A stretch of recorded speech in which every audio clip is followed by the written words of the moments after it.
भगवत गीता के यह 30 उपदेश आपको अपनी जिंदगी में हर जगह पर बहुत काम आएंगे। जिंदगी की हर मुश्किल में आपको राह दिखाएंगे। यह दिव्य उपदेश, यह बातें जानना समझना आपके लिए बहुत जरूरी है। इसीलिए इन 30 उपदेशों को आप आखिर तक जरूर सुने। गीता का सबसे पहला उपदेश यह है कि आपके सारे दुखों का कारण किसी को अपना मानना है। आप कभी गौर ना, आपकी जिंदगी के सारे दुख, सारी तकलीफें, सारी चिंताएं वहीं से आती है जहां आपका अपनापन होता है कि यह मेरा है, यह मेरा अपना है। वहीं से आपकी जिंदगी में दुख आना शुरू हो जाते हैं। एक व्यक्ति के पास एक बहुत बड़ा महल था। उसने जिंदगी भर की सारी संपत्ति लगाकर उस महल को बनाया था। आसपास के शहरों के कई लोग उसके महल को देखने आते थे। कई बड़े बड़े से उसके महल को खरीदने की कोशिश करते थे, पर वह महल उसका अहंकार था, उसकी जीने की वजह था। उसका उस महल में बहुत मोह था। एक दिन उसके महल में आग लग गई और वह कहीं बाजार गया हुआ था। जब वह घर लौटकर आया तो उसने देखा कि मेरा महल आग में जल रहा है। अपने घर को आग में जलता हुआ देखकर उसे इतना दुख हुआ। उसने कहा, अगर यह महल नहीं रहेगा तो मैं भी जिंदा नहीं रहूंगा। अगर मेरा महल ही जल रहा है तो मैं जी के क्या करूंगा। वह भी उसी आग में छलांग लगाने की कोशिश करने लगा तो किसी ने उसे रोक लिया कि भाई, यह जो तुम्हारा महल है, इस महल का सौदा कल तुम्हारे बेटे ने किसी के साथ कर लिया है। जब उसे पता चला कि यह महल अब मेरा नहीं रहा, किसी और का हो चुका है, तो उसकी सारी चिंता खत्म हो गई जैसे। और लोग उस जलते हुए महल को देखकर तमाशा देख रहे थे, वैसे यह भी खड़ा हो गया। इतनी ही देर में उसका बेटा आया। वह अपने बेटे को देखकर बहुत प्रसन्न हुआ, उसे आशीर्वाद देने लगा कि तेरे जैसा बेटा तो बहुत भाग्यन से मिलता है। तूने तो मेरी जिंदगी बचा ली। आज इस घर में आग लगी है और तूने कल ही इसका सौदा कर दिया। वह अपने पिताजी से कहने लगा कि पिताजी, मैं इस महल के सौदे के लिए बात तो करने गया था, पर सौदा अभी पक्का हुआ नहीं है। जब उसके पिता ने यह सुना कि अभी इस महल का सौदा हुआ नहीं है तो वह फिर फूट फूट के रोने लगा, फिर अपनी छाती पीटने लगा। महल वही है, इंसान वही है, लेकिन जब महल मेरा है तब वह दुख भी देता है, खुशी भी देता है। लेकिन जब वह मेरा नहीं, उससे मेरा कोई रिश्ता नहीं है, तो सारे दुख ही खत्म हो जाते हैं। ऐसे ही जिंदगी में जब किसी जगह को, किसी इंसान को, किसी रिश्ते को, किसी काम को हम अपना मान लेते हैं, मेरा मान लेते हैं, तो वहीं से ही सारे दुखों की शुरुआत होती है, वहीं से हर तकलीफ की शुरुआत होती है। तो श्रीमद् भगवत गीता का पहला उपदेश यही है कि आप जैसे ही किसी को अपनी जिंदगी जीने की वजह मान लेते हो, इसके बिना तो मैं जी ही नहीं सकता, तो वह चीज, वह इंसान, वह काम आपको बहुत दुख देता है। गीता का दूसरा उपदेश यह है कि अवश्यमेव भक्त प्रतम कम शुभा शुभम, कि आपने कोई कर्म किया हो उसका फल आपको जरूर भोगना पड़ेगा। अगर आपने अच्छे कर्म किए हैं तो अनजाने किसी मुश्किल वक्त में आपको वह आपके अच्छे कर्म उस मुश्किल वक्त से बचा लेंगे। अगर आपने गलत कर्म किए हैं, पाप किया है, तो उसकी सजा भी आपको जरूर मिलेगी। वह इंसान कितना ही छुपकर कर्म करे, चाहे वह कितना ही चालक से कर्म करें, लेकिन कहते हैं कि उस परमात्मा के, ईश्वर के चारों तरफ कैमरे लगे हुए हैं। हमारे एक एक कर्म पर वह प्रकृति, वह परमात्मा अपनी दृष्टि बनाए रखते हैं। हमारे एक एक कर्म का हिसाब होता है। एक गांव में दो मित्र थे। उन दोनों ने विचार किया कि इस गांव में हम धन नहीं कमा पा रहे। वह दोनों कमाने के लिए शहर में चले गए। कुछ वर्ष वहां रहकर उन्होंने काफी धन कमाया। फिर सोचा कि अब हम अपने घर वापस चलते हैं, पर्याप्त मात्रा में हमने धन कमा लिया है। उस समय पर यातायात की इतनी सुविधाएं नहीं होती थी। वह अपने बैलों पर ही यात्रा कर रहे थे। चलते चलते मार्ग में रात हो गई तो उन्होंने विचार किया, आज रात हम यहीं विश्राम करते हैं। एक मित्र ने कहा कि मैं यहाँ पर रहकर धन की रक्षा करता हूँ, तुम बाजार जाकर भोजन की व्यवस्था कर लो। जब वह मित्र बाजार गया तो उसके मन में पाप आ गया। उसने कहा, इतना पैसा हमने कमाया है, अगर मैं इसको यहीं जंगल में मार दूं तो सारा पैसा मेरा हो जाएगा, नहीं तो मुझे इसका आधा धन इसको देना पड़ेगा। मन में यह खोट आने पर उसने अपने मित्र के खाने में जहर मिला दिया और जब वह खाना लेकर के अपने मित्र के पास गया, उसका मित्र वह जहर वाला खाना खाकर वहीं पर उसकी मृत्यु हो गई। वह व्यक्ति सारा धन लेकर के अपने घर वापस आ गया। फिर उसके घर में एक पुत्र ने जन्म लिया। जब उसका बेटा पैदा हुआ तो वह बहुत बीमार रहता था। उसने जीवन में जो कुछ भी धन कमाया था उसका वह सारा धन अपने बेटे के इलाज में ही खत्म हो गया। बेटा होता गया और इसका धन नष्ट होता गया। जब उसका बेटा थोड़ा बड़ा हो गया तो उसके पिता ने पूछा कि बेटा तू इतना बीमार क्यों रहता है, तू ठीक क्यों नहीं होता? मैंने अपनी जिंदगी का सब कुछ तुझ पर लगा दिया पर फिर भी तेरी तबीयत ठीक नहीं रहती। तो उसके बेटे ने बोला, कौन सा बेटा और कौन सा पिता? मैं तेरा वही मित्र हूँ जिसको तूने जंगल में जहर देकर मार दिया था, लेकिन मैं अपना वही हिसाब पूरा करने के लिए तेरे पुत्र के रूप में तेरे घर में आया। अब मेरा तेरा हिसाब बराबर और मेरा जीवन अब यही समाप्त होता है। तो गीता का हमें यही सिखाता है, कोई अपने आप को कितना भी चालबाज समझता, होशियार समझता हो, लेकिन अगर उसने गलत कर्म किया है, चाहे आज नहीं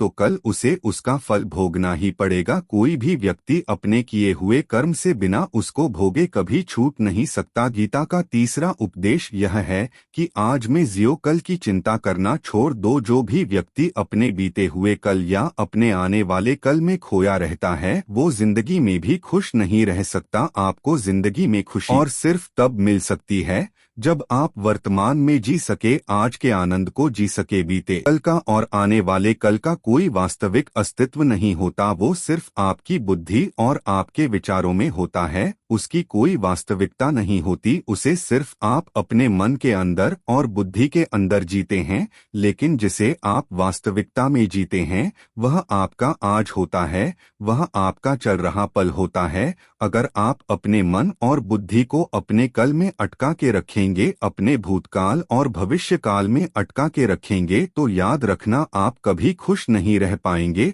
और अगर में खुश रहना चाहते हैं तो आज में और इसी पल में जीना सीखें। गीता का उपदेश यह है कि जो आपके साथ अधर्म करे, पाप करे, गलत करे, उसे दंड जरूर देना चाहिए। अगर आप उसे सहते हैं तो वह आपके साथ और गलत करता है। अगर आप उसे सहते हैं तो उसके पाप में आप भी भागीदार हो जाएंगे। अर्जुन श्री कृष्ण से कहने लगा कि जिनसे मैं युद्ध करने जा रहा हूँ यह सब मेरे भाई हैं, मेरे गुरुजन हैं, मैं इनके सामने कैसे हथियार उठाऊं, इनको कैसे मारूं? तो भगवान श्री कृष्ण ने अर्जुन से कहा कि जिन्हें तू अपना मानता है वह अधर्मी है, वह पाप के पक्ष में खड़े हैं, और अगर तू इनका वध नहीं करेगा, युद्ध नहीं करेगा तो समाज में और भी पाप बढ़ेगा। क्योंकि जब कोई ऐसे पापियों को नहीं रोकता है तो यह और भी ज्यादा पाप करते हैं। ऐसे ही जब आपके साथ कोई गलत करता है, आपको चोट पहुंचाता है, दुख पहुंचाता है, और आप वो चुपचाप सहते रहते हैं,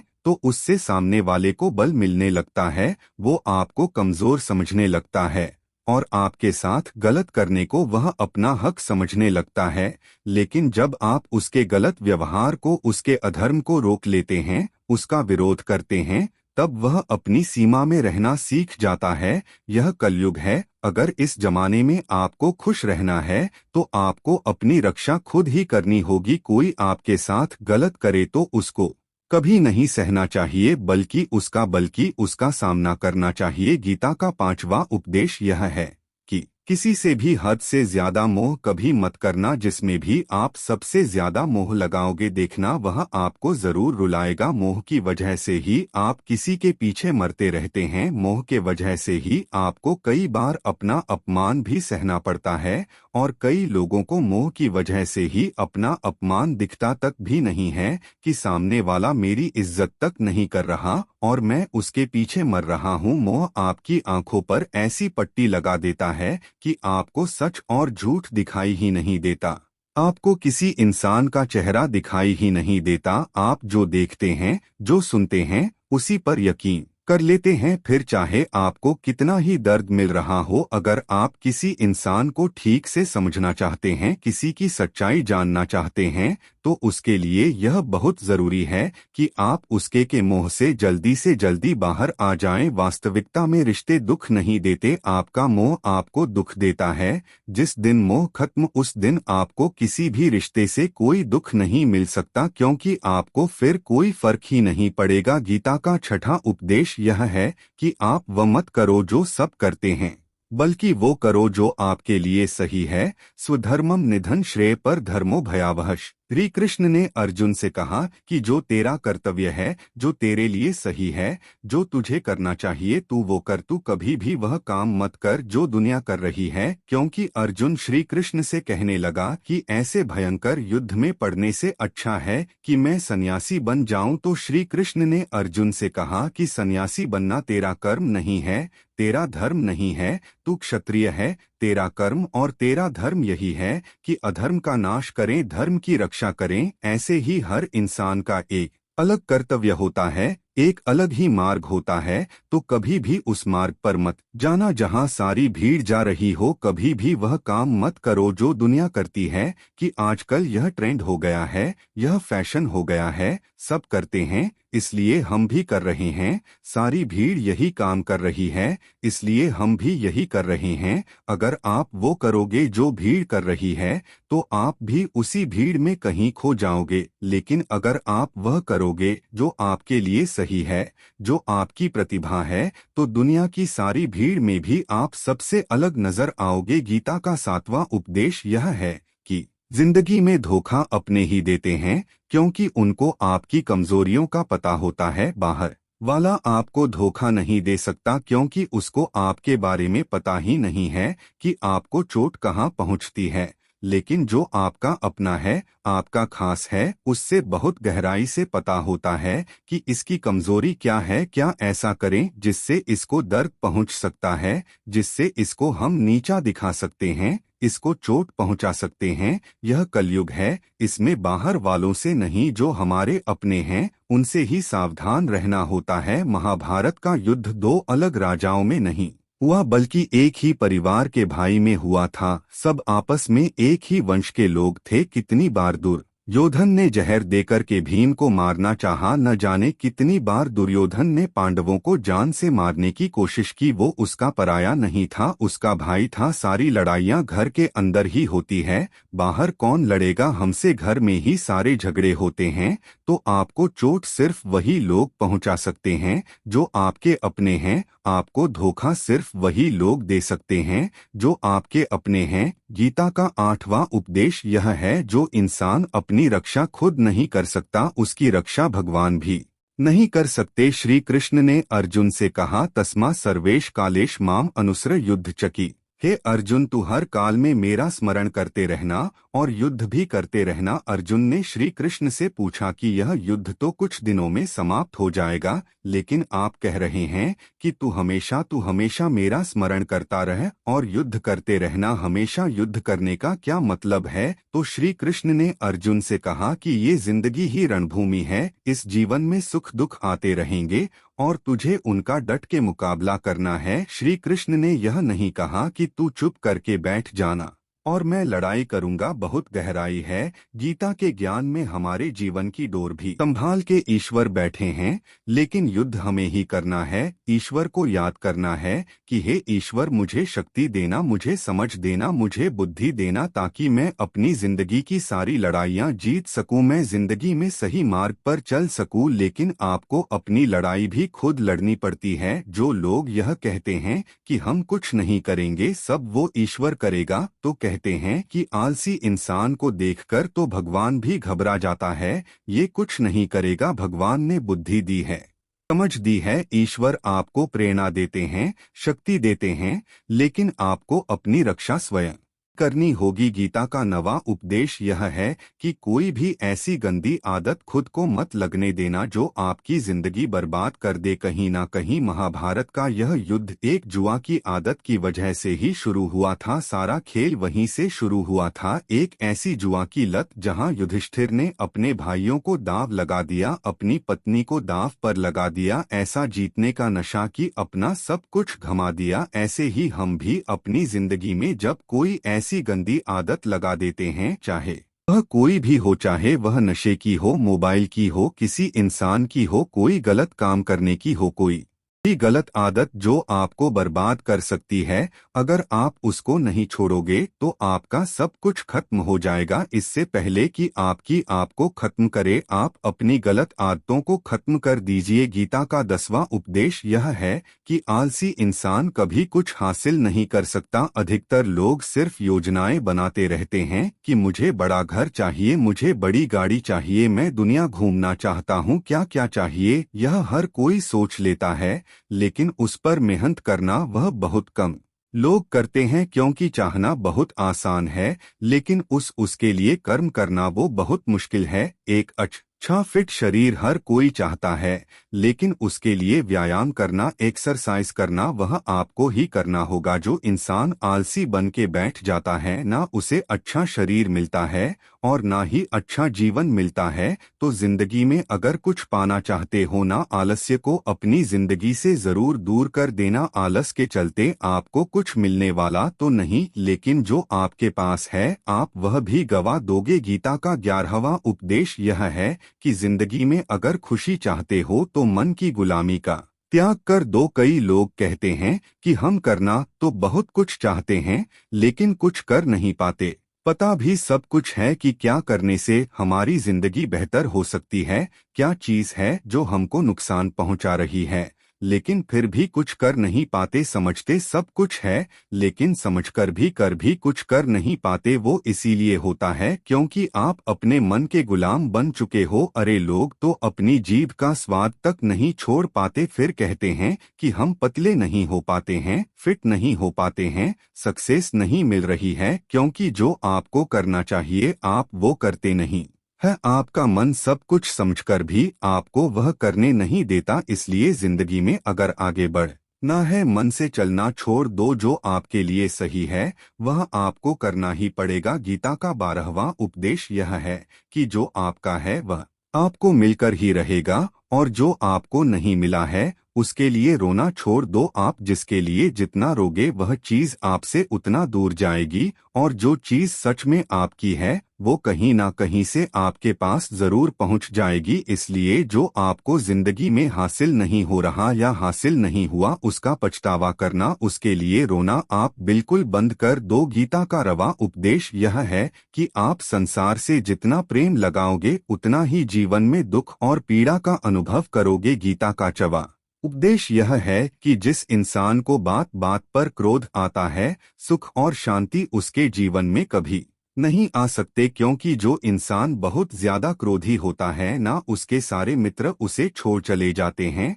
वो मन में भी कुढ़ता रहता है, वो अपने मन में भी दर्द में ही जीता है, तकलीफ में ही जीता है। ज्यादा गुस्सा करके, ज्यादा क्रोध करके जो भी आपके पास है, देखना आप उसे भी नष्ट कर दोगे, और ऐसे इंसान को शांति तो कभी मिलने वाली नहीं है। इसलिए अपनी जिंदगी में शांति चाहते हो तो बात बात पर गुस्सा करना छोड़ देना चाहिए। गीता का 15वां उपदेश यह है कि चाहे आप किसी की मदद करो या ना करो, लेकिन जानबूझकर कभी किसी का दिल नहीं दुखाना चाहिए। क्योंकि जब किसी का दिल आपकी वजह से दुखता है ना, तो याद रखना आपको भी वह दर्द एक दिन जरूर मिलेगा। क्योंकि जब आप किसी का दिल दुखाते हैं तो आपको पता नहीं चलता, लेकिन जब कोई आपका दिल दुखाता है तब आपको समझ में आता है कि दिल पर चोट लगने से कितना दर्द होता है। इसलिए चाहे आप किसी की मदद करो या ना करो, लेकिन किसी का दिल कभी नहीं दुखाना चाहिए। गीता का 6वां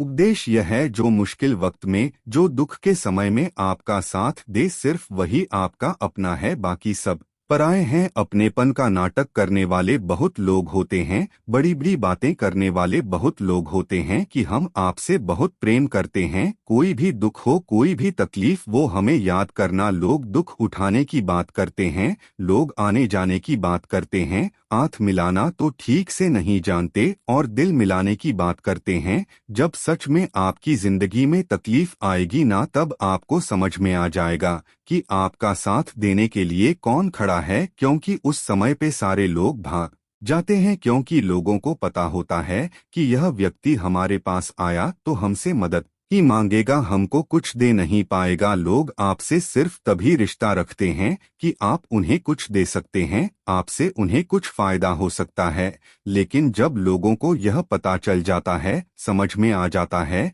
कि उनको आपसे कोई फायदा नहीं होने वाला बल्कि उनको आपकी मदद करनी पड़ेगी, तो वह आपको दूर से ही देख के भाग जाते हैं। इसलिए जो आपके मुश्किल वक्त में आपके साथ खड़ा हो जाए सिर्फ वही आपका अपना होता है, बाकी दुनिया में सब पराए हैं, क्योंकि सिर्फ अपना अपना कह देने से कोई अपना नहीं हो जाता। गीता का सवा उपदेश है कि जो कुछ भी होता है अच्छे के लिए होता है, जो हो रहा है वह भी अच्छे के लिए हो रहा है, और जो आने वाले भविष्य में होगा वह भी अच्छे के लिए होगा। हालांकि यह बहुत गहरी बात है। कुछ चीजें जिंदगी में ऐसी होती हैं जो हमें लगता है कि मेरे साथ ही ऐसा क्यों हुआ, मेरे साथ ही होना था यह सब, लेकिन जब वह वक्त गुजर जाता है एक दिन हमको समझ आता है कि अगर हमारे साथ यह सब नहीं होता तो आज हम इस मुकाम पर नहीं होते, अगर मेरे साथ यह सब नहीं होता तो शायद हमारी जिंदगी और भी बर्बाद हो सकती थी। इसलिए अगर हमको यह समझ में आ जाए कि जिंदगी में जो कुछ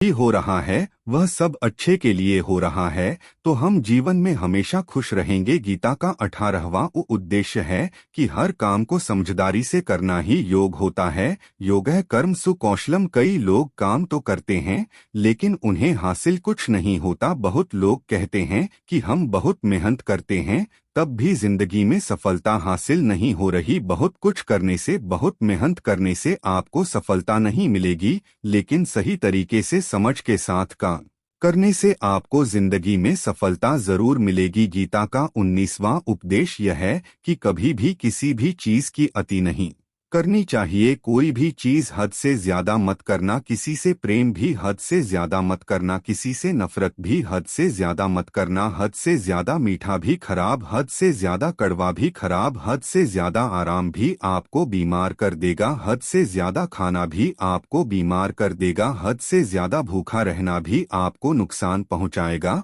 और हद से ज्यादा जागना भी आपको बहुत नुकसान पहुंचाएगा। तो जीवन को संतुलन के साथ जीना चाहिए। जैसे ही आप संतुलन खो देते हैं वैसे ही आपके जीवन में दुर्घटना हो जाती है। गीता का 20वां उपदेश यह है कि जिसे आप सबसे ज्यादा महत्व दोगे वह आपको कभी महत्व नहीं देगा। आपने कभी गौर किया कि आपका अपमान कौन लोग करते हैं? आपका अपमान सिर्फ वही लोग करते हैं जिसे आप सबसे ज्यादा महत्व देते हैं। दूसरों की इज्जत करना अच्छी बात है, पर दूसरों की अगर बहुत ज्यादा इज्जत करोगे तो उनकी नजर में आपकी ही इज्जत खत्म हो जाती है। इसीलिए किसी को भी कभी भी अपना सब कुछ नहीं बनाना चाहिए कि तुम ही मेरे सब कुछ हो। जैसे ही आप किसी को सब कुछ बना लेते हैं अपना, तो आप उसके लिए कुछ भी नहीं रह जाते। इसलिए लोगों को इज्जत उतनी ही देनी चाहिए जितना वह हजम कर सके। हद से ज्यादा इज्जत देना आपकी ही बेइज्जती करवा सकता है। गीता का 22वां उपदेश यह है कि किसी पर भी आंख बंद करके भरोसा मत करना। जैसे महाभारत की कथा में दुर्योधन ने कितनी बार षड्यंत्र करके पांडवों को मारने की कोशिश की, आग में जलाने की कोशिश की, और वह धर्म पर चलने वाले लोग बार बार उसकी बातों में आ जाते थे। यह बात और है कि ईश्वर उनकी रक्षा कर रहे थे, पर जिसे वह अपना भाई समझ रहे थे, जिसे वह अपना सगा समझ रहे थे, जिस पर वह भरोसा कर रहे थे, वही उनकी मृत्यु करवाना चाहता था। इसीलिए भरोसा करते समय अपनी आंखें जरूर खुली रखना। गीता का 23वां उपदेश है जिसके साथ सत्य और ईश्वर की शक्ति है, चाहे सारी दुनिया उसके खिलाफ हो जाए लेकिन अंत में जीत उसी की होती है। श्रीमद् भगवत गीता में 18 अध्याय हैं, 700 श्लोक है। गीता का आखिरी श्लोक है, यत्र योगेश्वर कृष्णो यत्र पार्थो धनुर्धर तत्र श्रीर विजयो भूति धवानी तिरम तिरम। धृतराष्ट्र बार बार संजय से पूछता था कि बताओ युद्ध में कौन जीत रहा है, कौन हार रहा है, क्योंकि उसे विश्वास था कि महापराक्रमी भीष्म पितामह मेरे पक्ष में है, गुरु द्रोणाचार्य वह मेरे पक्ष में है, कर्ण मेरे पक्ष में है।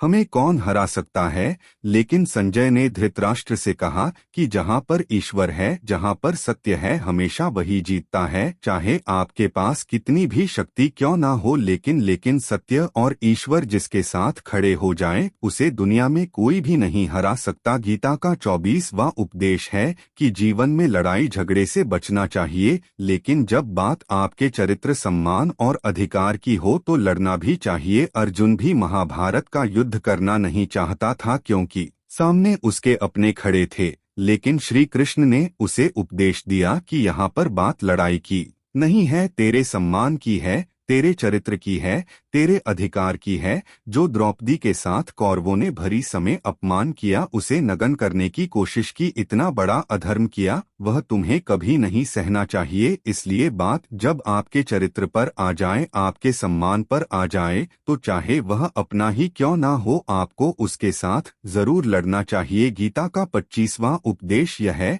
चाहे कितना भी बुरा वक्त आ जाए, लेकिन जो इंसान जिंदगी में हिम्मत नहीं हारता, वह सब कुछ हासिल कर सकता है। जब पांडव लोग में सब कुछ हार गए, उनको 12 साल के लिए वनवास मिला और 1 साल के लिए अज्ञातवास मिला। वह भिक्षा करके अपनी जिंदगी को पालते थे, जंगलों में भटकते रहते थे, भयानक जानवरों के बीच, लेकिन इतना मुश्किल वक्त झेलने के बाद भी आखिरी में विजय उन्हीं की हुई, क्योंकि उन्होंने अपने अंदर में कभी हिम्मत नहीं खोई थी। ऐसे ही आपकी जिंदगी में कितना ही मुश्किल वक्त क्यों ना आ जाए, लेकिन आपके अंदर अगर हिम्मत, तो जीत आपकी ही होगी। गीता का 26वां उपदेश यह है कि जो किसी और का है, उस पर कभी अधिकार मत जमाना, कभी कब्जा मत जमाना। जब शकुनी ने षड्यंत्र करके पांडवों को हस्तिनापुर से अलग करवा दिया, एक खांडव प्रस्थ का राज्य दे दिया, जहाँ की भूमि भी बंजर थी, जहाँ कुछ नहीं हो सकता था, लेकिन पांडवों ने उस शहर को इतना सुंदर बनाया, इतना वैभवशाली बनाया कि हस्तिनापुर भी उसके आगे फीका लगने लगा।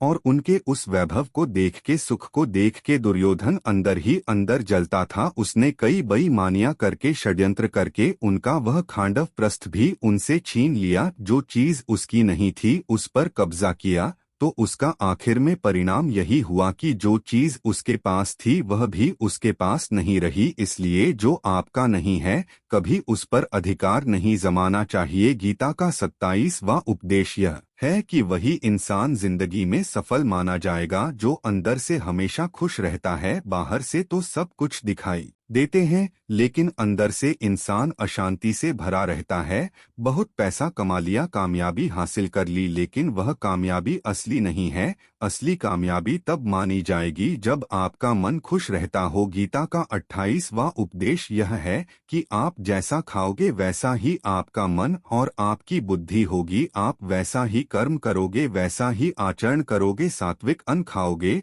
तो आपका मन भी सात्विक होगा, सात्विक व्यवहार भी करोगे, सोच भी आपकी अच्छी होगी। तमोगुण और रजोगुण आहार करोगे तो आपकी बुद्धि भी वैसी होगी, आप काम भी वैसे करोगे। श्री कृष्ण ने भगवत गीता में सात्विक, राजसी और तामसी इन तीनों आहार का विस्तार से वर्णन किया है कि क्या खाना चाहिए, क्या नहीं खाना चाहिए। पर सार यही है, जो मनुष्य सात्विकता से भोजन करता है, सात्विक भोजन करता है, उसे जीवन में शांति और सुख जरूर मिलते हैं। गीता का 29वां उपदेश यह है कि बुरा इंसान कभी अपनी बुराई नहीं छोड़ेगा, चाहे आप उसके साथ कितना भी अच्छा चलो, वह आपको तकलीफ देगा ही देगा। इसलिए जो जैसा है, आप उसके साथ वैसा ही व्यवहार करो। बुरे इंसान के साथ आप कितना भी अच्छा बन जाओ, वो कभी अच्छा नहीं बनने वाला। दुर्योधन जंगल में पांडवों को मारने के लिए गया था, लेकिन वहां पर भीलों ने दुर्योधन को पकड़ लिया। उसका मित्र कर्ण भी उसे छोड़कर भाग गया। वह भील दुर्योधन को मार देना चाहते थे,